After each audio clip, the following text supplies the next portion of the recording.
Bonjour à tous et à toutes et bienvenue sur le bon MJ. Aujourd'hui on se retrouve pour un petit atelier JDR, je suis en train de... Hop, je mets mon truc, ouais c'est bon, c'est reparti. Bonjour à tous et à toutes et bienvenue sur le bon MJ. On se retrouve aujourd'hui pour une petite vidéo atelier JDR, donc les ateliers JDR c'est des trucs soit où on crée quelque chose en direct ou alors on réfléchit à un concept, à un truc comme ça. Dans cet atelier JDR on va parler de la notion de choix parce que il y a pas longtemps, à l'instant même où j'enregistre cette vidéo, je viens de demander qu'est-ce que vous voudriez voir comme table ronde sur la chaîne bientôt. J'aimerais bien refaire des tables rondes. Et puis, il y a plein de gens qui proposent des idées. Et il y en a une, c'est faire des vrais choix. Comment faire des vrais choix? Ou du moins proposer des vrais choix. Je vais vous lire exactement comment ça a été formulé. Conseil pour créer de véritables choix pour les joueurs, y compris en improvisation. Donc, en tant que MJ, comment proposer des choix? Comment, entre guillemets, ne pas faire du railroading? Alors, le railroading, voilà, ça c'est un rail. Ça c'est du railroading. Alors, en général, on diabolise un peu le railroading. On considère que, voilà, c'est un peu... Ça provoque de l'ennui parce que on n'a pas trop de choix, justement. On est obligé de suivre un chemin tout tracé pour arriver à la fin d'une histoire que le maître du jeu, il a inventé. Et en effet, la plupart du temps, c'est ultra ennuyeux, surtout si ça dure longtemps. Néanmoins, c'est un outil qui peut être quand même intéressant. Et ça n'élimine pas entièrement le choix, le railroading. Ça limite pas mal la nature des choix qu'on peut faire. Alors bon, on pourrait philosopher pendant 450 ans sur la question. Moi, ce que je vous propose, c'est de réfléchir ensemble. Et j'ai un début de réflexion. Et on va développer. En gros, pour moi, faire un choix, c'est soit je fais ça, soit je fais ça, soit je fais ça. En gros, un choix, ça veut dire que j'ai plusieurs options et j'en choisis une. Qu'est-ce que c'est en fait finalement augmenter les choix, faire qu'il y ait plus de choix ou réduire les choix? Bah, c'est tout simplement enlever des options. Si j'ai le choix entre aller sur une île déserte, aller dans la montagne, aller dans les marais, aller dans la ville, aller dans la campagne par exemple parce que c'est du bac à sable et en fait on peut aller dans plein d'endroits différents et qu'en fait je dis au PJ ah non ça vous pouvez pas y aller avant d'avoir fait ça et qu'au final je me retrouve avec deux choix, on pourrait dire que j'ai réduit les choix, d'accord? Ça c'est le nombre de choix. C'est combien de fois en fait on me demande ce que j'ai envie de faire finalement dans cette partie de jeu de rôle. C'est tout simplement ça. Des embranchements, des possibilités différentes de faire ce qu'on veut. Mais ensuite, la question, il n'y a pas seulement le nombre de choix, il y a aussi le fait que ce soit un vrai choix ou un faux choix. Parce que le deuxième truc, c'est que tu peux très bien me dire, tu es dans un monde immense, ok? Donc tu pourrais aller à plein d'endroits différents, tu pourrais faire plein de trucs différents, je te dis, qu'est-ce que tu fais, qu'est-ce que tu veux faire? Et donc toi, tu me dis, ah bah en fait, je vais aller sur l'île qui est là-bas, et boum, t'as fait un choix, hein. Je t'ai proposé de faire 1 milliard de choix, ok? T'avais vraiment le choix, hein. Je t'ai pas bloqué, d'accord? Tu peux pas m'en vouloir, sauf que derrière, tac, tu fais un choix, et moi je viens te bloquer avec un PNJ, avec un obstacle. Et donc, ça, c'est une première illusion du choix, entre guillemets, si on le pousse à l'extrême. On est obligé de prendre des extrêmes, pour commencer. Si on le pousse à l'extrême, si à chaque fois que tu veux faire quelque chose, en fait, moi, je t'amène mon obstacle, mon plot, mon intrigue, mon PNJ qui, en fait, te demande de faire autre chose, et qu'une fois que tu décides de dire à mon PNJ, non, en fait, j'ai pas envie de faire ce que tu me demandes, boum, je t'envoie les gardes qui te disent, hop, hop, hop, hop, hop, vous avez refusé d'obéir à machin, vous allez en prison, c'est la case prison directement pour vous. Si à chaque fois qu'en fait je fais un choix, finalement le MJ il me ramène son intrigue dans la tronche, je fais pas des vrais choix. Ou en tout cas c'est des choix qui n'ont pas d'impact, qui n'ont pas de conséquences.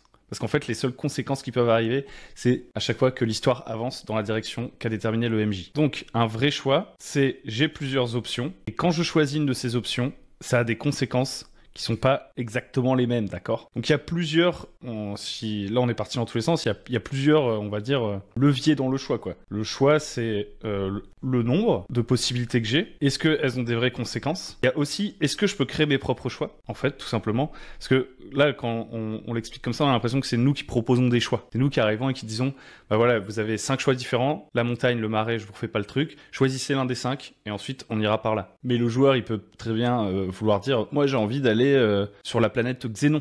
Et donc, il crée son propre choix. Est-ce que j'autorise à faire les joueurs à faire leur propre choix? Donc ça, c'est plusieurs leviers. Moi, je pense que le nombre de choix et faire mes propres choix, c'est moyennement des vraies questions à se poser. Le nombre de choix, en fait, normalement, vous décrivez un monde, etc. Vous n'êtes pas nécessairement obligé d'expliciter chacun des choix. Vous allez proposer des choix, vous, en tant que MJ, véritablement les formaliser. Très certainement à des moments où en fait la campagne est en train de s'enfoncer dans la boue, au contraire les roues touchent plus le sol, les PJ ils font n'importe quoi, ils partent dans toutes les directions, et vous leur dites bon les gars non on continue la campagne, mais il va falloir à un moment donné choisir ce que vous voulez faire quoi. Pareil pour ses propres choix, finalement ses propres choix, pouvoir choisir des options que le MJ n'a pas proposées, c'est pas quelque chose qu'on formalise vraiment non plus, vous voyez, c'est de temps en temps les PJ vont faire des trucs auxquels vous aviez pensé, de temps en temps les PJ vont faire des trucs auxquels vous aviez pas pensé, vous allez pondérer etc. On peut pas vraiment mécaniser ça, j'ai envie de dire, d'une certaine manière. Pas vraiment un levier qui me parle beaucoup là. Qu'est-ce que c'est à quel moment je sais exactement si mes PJ font des choix libres et éclairés. Enfin bref, à un moment donné, vous voyez, ça part beaucoup trop loin si vous voulez mon avis. Par contre, je pense que le concept de conséquence, c'est un de ceux en fait, qui questionnent le plus quand est-ce qu'on a des vrais choix. Parce que je parle souvent de pression. Vous voyez, la pression, c'est un autre élément qui est important, si vous voulez, selon moi, pour faire des choix. Parce qu'en fait, ce qu'on recherche, ou en tout cas, je pense que la question qui est sous-tendue, vous voyez, c'est à quel moment je trouve un juste milieu entre un jeu où on est ultra libre et on fait tout ce qu'on veut. En fait, c'est ça la vraie question. On fait tout ce qu'on veut, ou alors, à l'extrême inverse, on est contraint et en fait, on choisit pas du tout ce qu'on fait. Il y a un scénario préfet, il y a peut-être même des pré-tirés, il y a un ordre dans les scènes qu'on doit faire. Lorsqu'on propose des solutions un peu innovantes, etc., le MJ me dit non, non, non tout le temps. Et en fait, c'est juste un degré. Avant que la vidéo continue, j'aimerais vous dire vite fait un grand merci pour votre soutien, etc., notamment sur les nouveaux formats. Je sais que c'est des formats qui vont être un petit peu plus difficiles à percer, entre guillemets. C'est moins des... comment on fait, en fait, pour créer un personnage? C'est un peu plus original, on va dire. C'est pas forcément ce que recherche YouTube. Donc, merci de vos retours là-dessus. Ça fait ultra plaisir. Et puis, merci à tous les tipeurs. Si vous regardez cette chaîne depuis longtemps, n'hésitez pas à tiper. Si vous la découvrez, n'hésitez pas à vous abonner. Si ce que vous voyez vous plaît, vous allez avoir plein de trucs sur du jeu de rôle. On continue. Le MJ me dit non, non, non tout le temps. Et en fait, c'est juste un degré. À des moments, il faut des contraintes. Parce que sinon, les choix n'ont plus aucun sens, en fait. Si je fais une partie de jeu de rôle où je dis aux joueurs, bon bah, ok, aujourd'hui, on se rassemble pour faire une partie de jeu de rôle, donc je vous explique le but du jeu. Grosso modo, vous inventez des personnages et ensuite on fait une histoire. Donc voilà, qu'est-ce que vous voulez faire comme personnage? Je veux dire, c'est nul. Vous voyez, il n'y a pas assez de contraintes là. Il y a une sorte de ventre mou où à chaque fois on va devoir se redemander, bon bah, quel genre de personnage on fait, etc. Et à chaque fois, ça manque de contraintes, ça manque de focus en fait, tout simplement. Ça, c'est s'il y a trop de liberté. Et l'inverse, c'est s'il y a trop de contraintes, c'est j'arrive et je fais ce soir, on va jouer une partie de Cyberpunk où vous devez vous infiltrer dans une grosse corpo. Toi, ton personnage, ce sera lui, toi, ton personnage, ce sera lui, toi, ton personnage, ce sera lui. Jusque-là, je dirais qu'on est encore à peu près dans un juste milieu pour une partie en une soirée. On a juste des pré-tirés. On a mis un objectif pour la soirée. On a décidé de jouer une mission pour avoir du focus, d'accord? Pour un one-shot. On est à peu près au milieu. Mais si je commence à dire, ok, donc vous êtes devant la porte du truc cybersécurisé, qu'est-ce que vous faites? Que là il y a le hacker, il fait j'essaye de voir si je peux hacker le système de sécurité, et que je dis non, tu peux pas le hacker. Qu'ensuite il y a un mec qui fait j'essaie de voir si je peux défoncer la porte avec mes bras cybernétiques, et je fais vas-y, fais un jet de dés, difficulté 200 000 pour être sûr qu'il rate. Il rate. Et qu'ils essayent plein de trucs, et qu'au bout d'un moment, je leur dis bon, bah en fait, vous voyez qu'il y a une fenêtre, du coup, peut-être que vous pourriez entrer par la fenêtre. C'est très certainement que j'ai vraiment laissé aucune liberté à mes joueurs, que j'ai pensé à une seule solution, et qu'en fait, tout est ultra contraint, et que je m'attends à ce qu'ils fassent une séquence d'action, très certainement que j'estime ultra stylée, parce que voilà, je suis un génie de l'écriture, de personnages, et d'histoire, et de rebondissements, et qu'en fait, je n'ai pas compris vraiment ce que c'était le jeu de rôle, d'accord?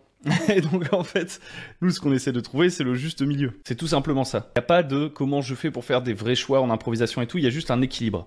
Si vous dites toujours oui, ça va perdre de son sens. Si vous dites toujours non, ça va perdre de son sens. Si vous voulez que votre partie, elle ait du sens, qu'on ait envie d'avancer dedans, etc., il faut savoir trouver la balance entre dire oui et non. La plupart du temps, vous voulez dire le milieu. Ça s'appelle le oui mais, d'accord? C'est aussi simple que ça.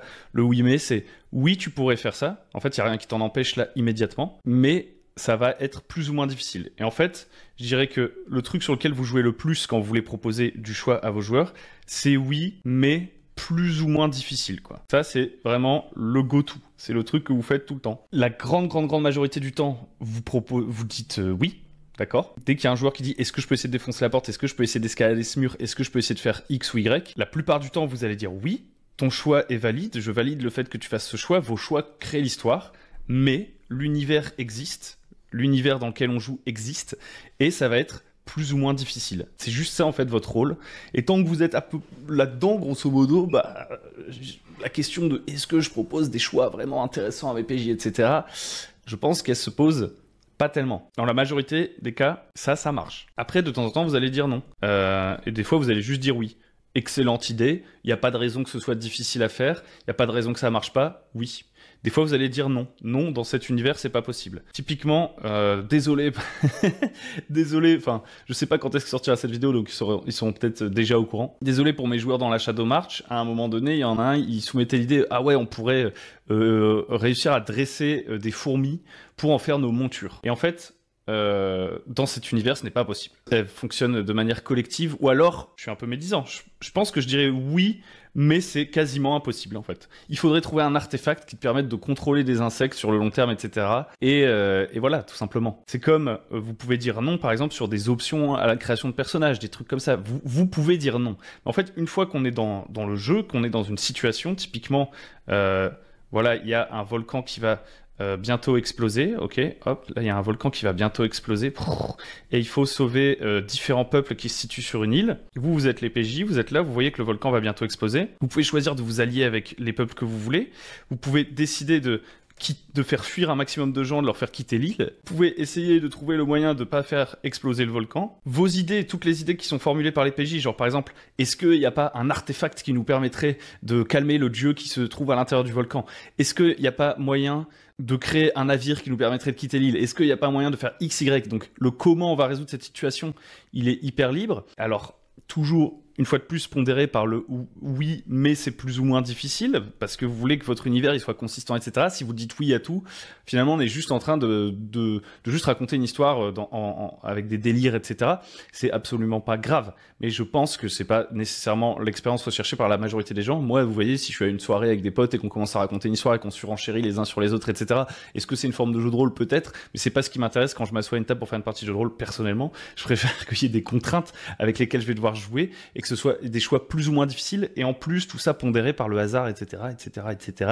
Et c'est là que j'ai l'impression que ça a du sens, que l'univers existe, que c'est pas quand je dis est-ce qu'on peut faire ça, le MJ dit ah oui, trop bonne idée, et en fait ça marche à tous les coups, parce que du coup ça fait perdre tout son sens en fait, justement de faire des choix, vous voyez. Moi en tout cas, dans ma manière de pratiquer, ça ne m'intéresse absolument pas une partie où en fait on dit juste ce qu'on fait et ça marche, vous voyez. L'extrême oui. Ça m'intéresse pas non plus une partie où on est dans l'extrême non, c'est-à-dire qu'en gros, eh ben, on doit faire l'enquête, et puis voilà, l'enquête, elle est comme ci, comme ça. Les jets de dés, le MJ il triche pour qu'on réussisse quand il faut, qu'on rate quand il faut, comme ça c'est lui qui a tout le contrôle du climax, de quand est-ce que c'est bien, pas bien, de quand est-ce qu'on est censé sauter de joie, etc. Que le MJ, en fait, il nous contraint et il nous laisse parler à la marge, il nous laisse décrire un peu des trucs. Bon, de temps en temps, il nous dit ok, là vous pouvez un peu réfléchir à ce que vous faites, puis ensuite ah bah trop tard, vous pouvez plus réfléchir à ce que vous voulez. C'est un équilibre entre que vous exercez, la pression de l'univers, l'existant qui doit être présent selon moi, et d'un autre côté, la liberté des joueurs, ce qu'ils veulent faire, etc. Et en fait, une des cartes que vous avez entre vos mains en tant que MJ, qui est quand même tout à fait fabuleuse, c'est que si vous jouez en campagne, c'est que vous avez des intercessions, d'accord? Et des intercessions, c'est ces moments où vous pouvez réfléchir à une idée des PJ que vous n'aviez pas du tout envisagée, parce que souvent c'est ça, ce qui nous empêche, enfin ce qui retient la plupart des gens de laisser des véritables choix à leur PJ, etc. C'est qu'ils sont en mode j'ai pas prévu ça. Et c'est d'ailleurs pour ça, je pense que dans la question telle qu'elle est formulée par la personne sur le Discord, il y a la question de conseils pour créer de véritables choix pour les joueurs, y compris en improvisation. C'est-à-dire cette peur, en fait, peut-être, je sais pas, la personne, je vais arrêter de dire la personne, qui est-ce? I'm Regicide. Badass comme nom. Je sais pas si c'est ton cas, I'm Regicide, mais souvent, ce truc de vouloir empêcher les joueurs de faire des choix, etc., etc., vient de deux choses, selon moi. C'est soit la peur que les PJ ils fassent des trucs qui vous avez pas prévu et vous sentez pas en capacité d'improviser. Et dans ce cas-là, il y a plein de manières de faire. Il y a jeter des dés pour, si vous avez peur d'arbitrer, vous jetez un dé pour voir si oui ou non c'est possible, etc. Il y a des tables aléatoires. Il y a aller dans le sens des joueurs. En général, si vraiment vous avez peur de vous mettre pas bien avec vos joueurs, bah, aller dans leur sens. Au pire, ce sera toujours mieux. Je pense que c'est toujours mieux d'aller un peu trop dans le sens de la liberté que d'aller un peu trop dans le sens de la contrainte. Même si la rule of cool, dire oui à tout ce qui semble cool, fun, etc. Moi, je suis pas 100% d'accord avec ça. C'est pas, en tout cas, moi, quand je suis joueur, ça m'ennuie. Et j'ai l'impression que les parties où j'ai fait ça, bon, il y a des gens qui aiment bien, mais moi, je prends même pas de plaisir en tant que MJ, en fait, à être juste une sorte de validateur. Je tamponne, oui, ça c'est une bonne idée, ça c'est une bonne idée. Mais bref, vous avez plein de manières de faire quand vous savez pas où vous allez. Vous pouvez demander, poser des questions au jour. Vous pouvez prendre une pause. Vous pouvez faire plein de trucs. Et surtout, vous pouvez prendre des pauses entre les sessions pour réévaluer ces trucs-là. Une autre raison qui pourrait faire qu'on va vouloir contraindre, etc., les PJ, c'est quand on a trop une histoire en tête et qu'on se dit ah là là, j'ai vraiment des trop bonnes idées, moi. J'ai vraiment des trop bonnes idées. En fait, j'ai déjà pensé que ce personnage, il pourrait avoir tel arc de personnage, etc. Et donc, il veut éviter le grand méchant. Mais je pense que c'est vraiment important qu'ils se prennent une raclée par le grand méchant, parce que comme ça, après, ça va générer un sentiment de haine de la part du joueur envers le grand méchant, et donc il aura envie de se venger, et là, je pourrais mettre la scène de la vengeance que j'ai prévue et tout. Mais en fait, c'est une pensée en termes de logique d'histoire et de personnage. Oui, en général, dans un film, le personnage, quand il y a le méchant qui lui met des vilains coups dans la tronche, et ben le personnage, on s'attend à ce qu'il ait envie de revenir en forme finale avec tout son stuff super fort et ses nouveaux amis pour battre le grand méchant. Oui, dans un film, c'est comme ça. Mais en fait, alors, vous pouvez, au début, peut-être que, dans certaines circonstances, etc., certains joueurs, en fait, j'ai plutôt envie de dire, ça dépend déjà des profils des joueurs aussi. Et certains joueurs, ils vont complètement être chauds pour ça. Ils vont se dire, ah, le MJ, il a envie de me faire une quête de vengeance et tout. Et en vrai, moi, je suis chaud pour une quête de vengeance, donc je vais aller dans son sens, etc. Il a envie que mon personnage ait envie de se venger. Moi, je trouve que ça a du sens, blablablou. Et il va complètement mordre à l'hameçon. Mais c'est pas le devoir du PJ, vous voyez ce que je veux dire? C'est pas de la responsabilité du PJ. Vous pouvez pas, vous retourner et dire, bah attends, j'ai fait exprès que t'aies ce truc-là pour que ton personnage ait envie de se venger, et ensuite dire, donc du coup, ton personnage il a envie de se venger, donc maintenant, joueur, tu dois jouer la vengeance de ton personnage. Enfin, je veux dire, c'est pas pour ça qu'on est venu faire du jeu de rôle, je pense, la majorité du temps. La majorité du temps, le joueur, il chapeaute le personnage, d'accord? Et le joueur, il a ses propres envies, et il a pas juste envie de raconter à la marge une histoire. Parce qu'à partir du moment où le joueur, vous lui dites, voilà, j'ai prévu un arc pour ton personnage, lui, il lui reste quoi à faire, en fait, au joueur? Il lui reste à acheter les dés de temps en temps. Et si en plus, derrière, comme vous avez vraiment envie de raconter votre histoire, vous modifiez ces jets de dés pour qu'il puisse bien faire le truc comme vous l'aviez prévu, il lui reste quoi à faire au joueur? À choisir comment son personnage s'exprime? À décrire comment il donne le coup d'épée au moment où c'est son tour de donner le coup d'épée? Voilà. Moi, je pense que il faut faire très très attention à ça. Il faut y aller tranquillement, tranquillement. Les joueurs vont choisir comment ils réagissent à telle ou telle situation, et vous allez faire réagir le monde à leur choix. Donc pour l'instant, qu'est-ce qu'on a noté? On a noté que pour qu'il y ait des vrais choix, il faut qu'il y ait des conséquences. On a noté que pour qu'il y ait des vrais choix, il faut bien penser au mais, et au oui mais la plupart du temps. Et aussi au non. Oui mais et non. Et maintenant, il y a aussi un peu la nature des choix que vous laissez. Et ça, c'est vraiment très très important. Si vous avez des frustrations sur le fait que les PJ fassent n'importe quoi, selon vous, la plupart du temps, c'est selon vous. Hein.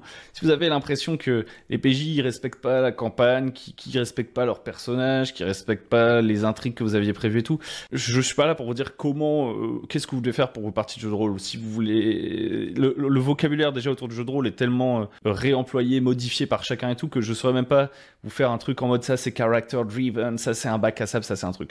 Le seul truc qu'il faut retenir, c'est aussi la nature des choix et ce sur quoi vous vous accordez avec vos joueurs sur ce qu'on va jouer en fait. Parce que le nom, c'est pas seulement l'univers. Le nom, des fois, il faut l'utiliser pour dire on n'est plus en train de faire ce pourquoi on avait signé et ce pourquoi tout le monde avait signé. Vous avez décidé de jouer une équipe de cyberpunk qui doivent aller dans des corporations, foutre le sbeul et tout. Vous allez faire ça. Maintenant, si un des joueurs, son personnage, il veut pas aller en mission, il veut faire autre chose, il veut monter sa corporation, etc., etc., vous pouvez dire non. Pourtant, l'univers l'en empêche pas. Là, c'est un truc, on va dire, plus méta, vous voyez, c'est un truc plus de MJ, entre guillemets, ou de table. Ça peut même être les joueurs qui disent non. Il peut y avoir les autres joueurs qui disent, ben non, on avait dit qu'on était des sortes de mercenaires, qu'on faisait des braquages, etc., et toi, tu veux créer ta corpo. C'est un nom qui est viable aussi. Mais qui est pas viable, c'est pas comme le nom, non, je vous emmène dans l'histoire que je voulais, vous voyez, c'est non, vous êtes en train de sortir du cadre de jeu dans lequel on avait décidé de jouer, donc j'ai le droit aussi de vous dire non à ce moment-là. Et c'est pas non, je veux vous forcer à suivre mon histoire. C'est non, on n'est plus en train de jouer au jeu auquel on avait décidé de jouer, d'accord? Ça, je pense que c'est tout à fait légitime et que lorsqu'il y a un problème autour de ça, ça demande discussion et qu'en général, il y a une majorité de gens autour de la table qui comprend qu'il y a quelqu'un qui fait plus que la table a envie de faire, etc. Il faut que ce soit des conversations apaisées, tous ces trucs-là. Donc, évitez le non, mon histoire, elle est comme as, au maximum. Ne vous embêtez pas pour le non, on avait dit que ces choix-là, vous pouvez pas les faire. Et donc, il y a quoi comme choix, et on terminera un peu là-dessus. Moi, je pense que le qui, vous voyez quand on était à l'école, le qui ou quoi et pourquoi, c'est pas déconnant. C'est un peu simple, hein. C'est pas sexy, mais en vrai, c'est vraiment bien. Qui, c'est quoi? C'est on décide qui on va jouer. Est-ce qu'on joue des cyberpunk, des machins, des trucs, pour rester dans mon exemple. Et puis c'est aussi comment on crée les personnages. Vous voyez, ça peut être pré-tiré. Est-ce qu'on joue des pré-tirés? Est-ce qu'on joue un groupe spécifique de gens? Vous voyez, tout ça, ça peut être déterminé avant la partie. Qui qui vont jouer les personnages. Vous pouvez arriver, vous, avec une campagne en mode « Bonjour, je vous propose une campagne cyberpunk où vous jouez des mecs qui braquent des banques, etc. » Vous n'êtes pas en train de priver de choix les joueurs, sauf si c'est un groupe de joueurs auquel vous imposez ça. Mais quand vous arrivez comme ça, vous privez pas de choix les gens. Les gens, ils peuvent choisir de s'inscrire ou non avant de campagne et ils ont signé pour ça. Et donc, ils peuvent pas remettre, entre guillemets, en question ce choix. Vous voyez ce que je veux dire? Enfin, au bout d'un moment, c'est plus qu'une question un peu de leadership, genre en mode « Ah, c'est très bien que tu aies organisé cette campagne et que tu aies réfléchi à tout un univers, mais nous, on avait envie de faire ceci, cela, et maintenant, on n'aurait pas le droit. Et pourquoi? Parce que tu es le MJ. » Bah non, pas parce que je suis le MJ, c'est parce que je vous ai proposé cette expérience de jeu et que vous avez signé pour. Vous voyez? C'est aussi simple que ça. Donc, il y a le qui. Ça, c'est un truc où vous pouvez mettre plus ou moins de souplesse avec vos joueurs. Il y a le où. Le où, c'est est-ce qu'on a décidé de jouer, ça peut être l'univers, hein, je dérive ces concepts, mais ça peut aussi être la taille du bac à sable. Vous voyez, vous dites, on joue à un bac à sable qui se situe sur une île, hop, bah les joueurs, on part du principe, c'est presque implicite, mais vous pouvez l'expliciter, qu'on peut pas quitter cette île, et qu'en fait, on va jouer dans ce terrain de jeu. Et je pense que ça, d'ailleurs, pour ceux qui sont un peu en mode moi j'ai envie de faire des fois en fait j'ai l'impression qu'il y a des gens ils se trompent un peu sur ce qui est le character driven et ils pensent que c'est une histoire d'arc de personnages, etc. Character driven, c'est juste que l'histoire elle tourne autour des personnages, il n'y a pas forcément un monde gigantesque, etc. En gros les trucs qui se passent dans le monde concernent vraiment directement les personnages et c'est vraiment que sur ça qu'on se concentre dans la campagne. Et ce terme est ultra flou, mais souvent les gens comme ça ils sont un peu en mode, ils sont un peu rebutés par le bac à sable parce qu'ils ont un truc un peu de développement d'histoire, une approche vachement littéraire du truc. Et en fait, sachez que faire un bac à sable qui se concentre sur un lieu, ça va pas du tout vous empêcher de développer des personnages, d'avoir des personnages qui se développent de manière intéressante, etc. Moi, je pense que s'il y a bien un truc dans une campagne qui est vachement déterminant et qui est vachement important à faire, en fait, c'est de déterminer un peu le terrain de jeu, quoi. D'avoir une image de là où ça se passe. Franchement, ça aide vachement. Et ensuite, les PJ, ils interagissent là-dedans. Et dans ce bac à sable, vous aurez prévu des factions, vous aurez peut-être prévu des PNJ intéressants directement reliés aux personnages et tout. Donc, on va ressentir l'impact de qui sont les personnages. Ça influe énormément sur la campagne qui va être jouée, quel genre de personnage on incarne. Parce que vous aurez créé des PNJ en fonction, des lieux en fonction qui, a priori, vous pensez que ça va intéresser les personnages. Mais ensuite, vous n'êtes pas obligé de forcer les personnages à aller dans ces lieux, de forcer les personnages à aller dans telle ou telle direction. Eux, ils savent qu'ils ont ce cadre dans lequel ils peuvent se déplacer, et vous leur avez préparé des petites surprises adaptées à leur personnage. Ils vont se promener là-dedans, ils vont le découvrir, il n'y a pas de souci. Vous les laissez réagir comme ils ont envie, les joueurs, à ces trucs, tant qu'ils respectent le cadre, quoi. Ensuite, je ferai le quoi en dernier, parce que je pense que c'est... Ouais, non, allez, on va faire le quoi tout de suite. Le quoi, pour moi, c'est vraiment le bac à sable. Le bac à sable, pour moi, c'est vraiment, on choisit nos objectifs. Alors, c'est pas parce que dans une campagne de jeu de rôle, vous avez choisi au début de la campagne l'objectif avec les joueurs que ça en fait un bac à sable. C'est pas parce que dans votre campagne, en fait, on s'en fout. C'est une composante, le bac à sable. Comment expliquer ça? Dans toutes les campagnes, à un moment donné, vos joueurs, ils vont pouvoir choisir un peu ce qu'ils font, d'accord? Qu'est-ce qu'on a envie de faire ensuite, etc. Et en fait, c'est qu'une question de degré, à quel point c'est bac à sable. D'accord? Le quoi, pour moi, c'est assez central. C'est souvent là qu'on a le plus de tension autour de qu'est-ce que les PJ peuvent faire, etc. Et où la question de est-ce que je leur donne des vrais choix est bien présente. C'est quoi la prochaine étape dans la campagne? Est-ce qu'on va explorer tel endroit? Est-ce qu'on va parler avec tel PNJ? Est-ce qu'on va essayer de créer une faction? Est-ce qu'on va décider de s'échapper? Est-ce qu'on va accepter ou refuser la mission qui nous est donnée? Moi, c'est ça le quoi concrètement, d'accord? Et souvent, il y a beaucoup de gens qui bloquent sur le quoi. Et en fait, c'est pas forcément gênant. Il y a des situations où le quoi, vous pouvez décider du quoi en amont, du plus gros quoi de la campagne. Il y en aura d'autres, des plus petits. Par exemple, vous décidez de jouer Curse of Strahd, vous décidez de jouer les Seigneurs Dragons, là, je sais plus, une campagne du commerce. C'est un des premiers trucs, c'est le quoi. C'est à quoi on va jouer, c'est à cette campagne. D'accord? Donc ça dirige quand même pas mal les choses. C'est-à-dire qu'à un moment donné, les PJ, certes, ils vont pouvoir aller un peu à droite, à gauche et tout. Ils doivent tous avoir à l'esprit, en tête, avant de commencer la campagne, qu'il va y avoir quand même cette campagne préécrite avec peut-être des événements, etc., qui va servir de fond, quoi. Et un peu de locomotive. Mais bref, on part beaucoup trop loin. Le quoi, c'est souvent le point un peu de crispation. Et pour moi, le quoi, c'est vraiment le bac à sable. En fait, le quoi, c'est choisir ses objectifs. C'est choisir ses objectifs. Je peux choisir d'aller dans ce donjon. Je peux choisir de faire X ou Y. J'allais passer à la suite, mais en fait, ce qui est important pour le quoi, c'est vraiment de l'annoncer en début de campagne. Que ce soit, on va jouer un grand événement, une tragédie. On va jouer des explorateurs et le quoi de la campagne, c'est explorer et découvrir de nouveaux endroits. En fait, dans le quoi, il y a un peu de la formalisation de la proposition. Pareil du qui d'ailleurs, et du où. En fait, tout ça ensemble, ça forme la proposition. Et en fait, pour être tout à fait honnête, j'ai un peu confondu le quoi et le comment. Parce que moi, ce qui m'énerve beaucoup, c'est pas tellement le quoi. Enfin, si tu me dis, on va jouer à une campagne, ou on va jouer à un scénario où il faut faire un braquage. J'ai pas choisi qu'on allait faire un braquage. J'ai choisi de m'inscrire à cette partie où on allait faire un braquage. J'ai déjà eu le choix avant, vous voyez. Personne ne m'a forcé à le faire. Et une fois qu'on est dans la campagne, si à chaque fois le prochain quoi, la prochaine étape, à chaque fois elle est prédéterminée, c'est là que ça commence à me saouler sur le long terme. Ensuite, il y a le comment. Le comment, c'est le truc que la plupart du temps, on laisse aux joueurs, sans trop de difficultés. Le comment. Le comment, c'est, bon, bah, il y a un combat. Moi, j'ai décidé en tant que MJ qu'il y avait un combat. À cet endroit-là, à ce moment-là, parce que ça fait partie de mon histoire. Et maintenant, je vous laisse le comment, un peu. Comment vous allez essayer de jouer ce combat et de croire que vous avez des tactiques intéressantes et que c'est ça qui vous a fait gagner, parce qu'en fait, moi, je fudge mes jets de dés derrière l'écran pour que vous surviviez.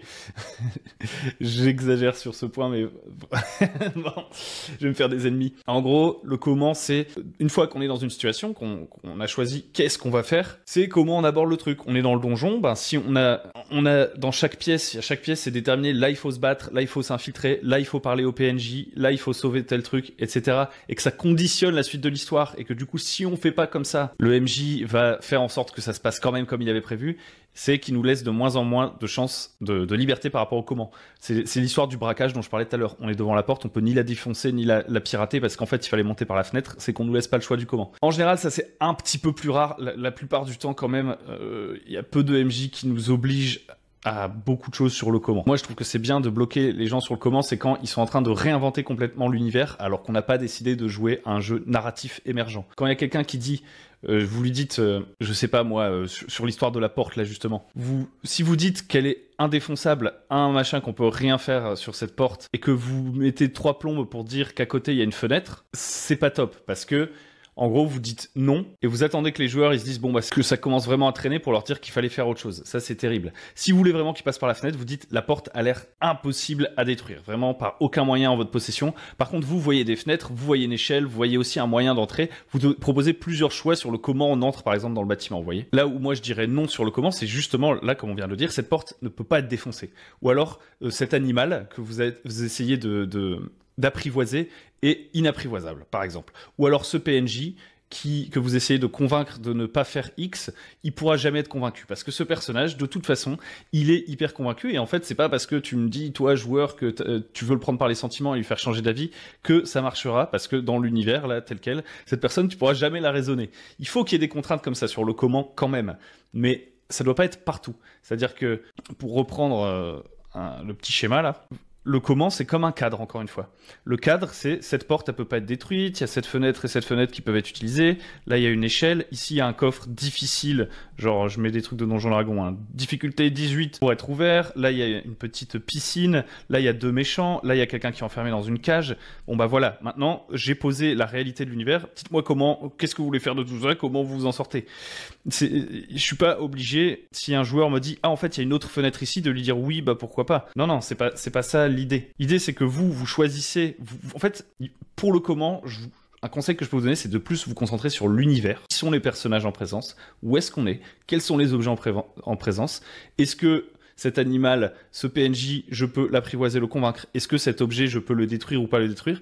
Réfléchissez un peu à ça en amont. Mais ensuite, vous laissez les joueurs se débrouiller avec tous les trucs qui sont autour d'eux. Et vous essayez pas de faire en sorte que la scène elle se passe exactement de la manière dont vous aviez prévu en tant que MJ. Sinon, au bout d'un moment, je pense qu'ils vont se lasser. Si vous avez des joueurs qui adorent que vous leur fassiez des histoires et qu'ils aiment bien écouter et faire l'histoire que vous aviez prévue dans l'ordre que vous avez prévu, il n'y a aucun problème. Et au moins, si moi je veux pouvoir donner des petits conseils, il faut que je vous admette que ma vision du jeu de rôle, c'est pas du tout ça. Et que si à un moment donné, j'ai pu être épaté par 2-3 trucs où je me disais ce moment cinématique il est un peu cool et tout, clairement on s'en lasse très très vite, je trouve. Donc voilà, ça c'était comment. Cette vidéo va être interminable, il faut que j'avance. Il y a le pourquoi. Le dernier truc c'est le pourquoi, et on en a parlé un peu en live. Je vous invite à aller voir un des derniers lives qu'on a fait. Le pourquoi, c'est un peu pourquoi je fais ça. En fait, c'est laisser les joueurs se motiver eux-mêmes. Et c'est lié toutes ces questions sont liées. Le pourquoi, c'est lié à qui je suis. Pourquoi j'ai envie de faire ça? Parce que je suis machin. Qu'est-ce que je vais faire par la suite? Je vais faire ça. Pourquoi? Parce que X, Y, etc. Donc c'est perméable. En fait, le pourquoi, pour moi, c'est pourquoi je reste avec le groupe, vous voyez. Pourquoi je reste avec le groupe, ça aussi, grosso modo, je pense que le pourquoi, c'est un peu la question de l'arc narratif, encore une fois. Souvent, on se dit, pour que mes joueurs y fassent l'histoire que j'ai prévue, je dois faire en sorte qu'ils créent des personnages qui correspondent à l'histoire que j'ai faite pour qu'à tout moment, si on leur demande « Qu'est-ce que tu veux faire ?» Eh ben, qu'est-ce que je veux faire, ce soit ce que le MJ a prévu. Pourquoi ? Parce que je suis un personnage qui entre dans le cadre qu'avait prévu le MJ pour que je fasse ce que le MJ avait prévu. Et c'est très bien en one-shot, et ça peut être très très bien de temps en temps, mais... Encore une fois, je pense qu'en tant que MJ, vous devez pas emporter la charge. Si vous avez dit à vos joueurs qu'on allait jouer un truc en mode le Seigneur des Anneaux, qu'ils allaient devoir jeter l'anneau dans la montagne du destin, laissez-les choisir pourquoi ils ont envie de le faire, pourquoi leurs personnages ont envie de le faire, ok ? Parce que si vous voulez tout contrôler, créer l'accroche parfaite pour le personnage, lâcher vous serez très souvent déçus. C'est pas parce que dans une histoire, dans un film, on considère que la raison d'agir pour un personnage, elle est logique parce qu'il y a les codes de ce film, etc., qui sont en place et tout, et qu'on est habitué à ce genre d'histoire, et qu'on se dit, bah oui, si mes parents se sont fait tuer par le méchant, oui, j'aurais envie de tuer ce méchant, que vos joueurs, ils sont forcément là-dedans, qui vont avoir forcément... C'est pas parce que tout vous semble logique que c'est bien. C'est même pas ce qui est forcément logique qui est bien. Donc laissez les joueurs choisir leur pourquoi.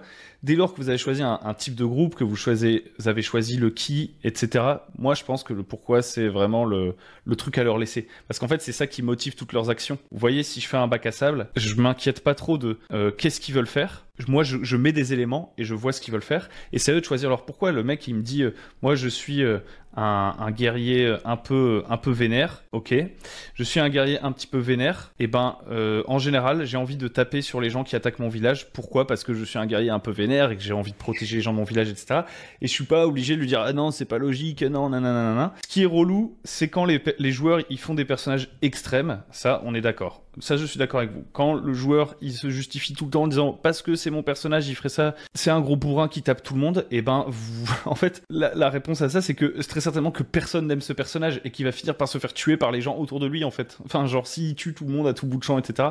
Voilà, s'il y a des joueurs qui ont des personnages ultra extrêmes, que c'est ça qui vous fait flipper, vous en discutez avec eux, mais ça veut pas dire que parce que vous avez peur qu'il y ait un personnage il soit hyper extrême, et ben vous allez choisir le pourquoi des personnages à la place des joueurs. C'est pas parce que vous avez peur que l'histoire qui soit racontée elle soit pas nickel comme dans un film, comme vous alliez l'imaginer en tête, que vous alliez pas laisser le choix à qu'est-ce qu'on va faire aux joueurs, parce que c'est ça qui va faire c'est ça le vrai sel de la partie de jeu de rôle, d'accord ? C'est qui participent au truc et qui choisissent ce qu'ils vont faire. C'est pas parce que, encore une fois, vous aviez pas prévu une situation et que vous avez peur de pas réussir à improviser, qu'il faut pas essayer d'improviser et qu'il faut pas de temps en temps dire oui, et même assez souvent et dire oui mais. Voilà, il faut faire un peu attention à parfois, j'ai l'impression, on se met nos propres barrières. En fait, le jeu c'est de rester souple sur les appuis et de surveiller un peu ces curseurs. Moi je pense que c'est vraiment des curseurs. Il n'y a pas de moment où vous allez vous dire ok, il y a que des vrais choix dans ma campagne et c'est trop bien. Si vous laissez le choix sur tout à un moment donné, je pense que les gens ils vont s'ennuyer. Il n'y a pas de moment où vous allez arriver à être le parfait petit illusionniste qui fait son petit couloir tout droit et les joueurs, eh ben, ça les éclate. Je pense que c'est une stratégie de très court terme. Voilà. Il faut savoir jongler. Ça, c'était le message que je voulais essayer de faire passer. À chaque fois que je fais une vidéo comme ça, j'essaie de vous donner des pistes de réflexion. Mais clairement, pas une méthode, surtout sur des questions aussi conceptuelles que comment est-ce que je fais pour donner des vrais choix à mes joueurs, et ce même en improvisant, vous voyez. C'est très large, très conceptuel. Je me pose rarement des questions aussi deep. C'est peut-être parce que j'ai une chaîne YouTube que j'en fais tout un plat, que je fais des vidéos. Et la plupart du temps, les vraies questions qui se posent, c'est qu'est-ce que c'est la prochaine séance ? Qu'est-ce que je prépare pour la fois prochaine ? Ça, c'est des questions concrètes, où là, elles sont tellement précises et contextualisées qu'elles vont avoir beaucoup plus d'intérêt. Et pour que ça arrive, il faut jouer, mesdames et messieurs.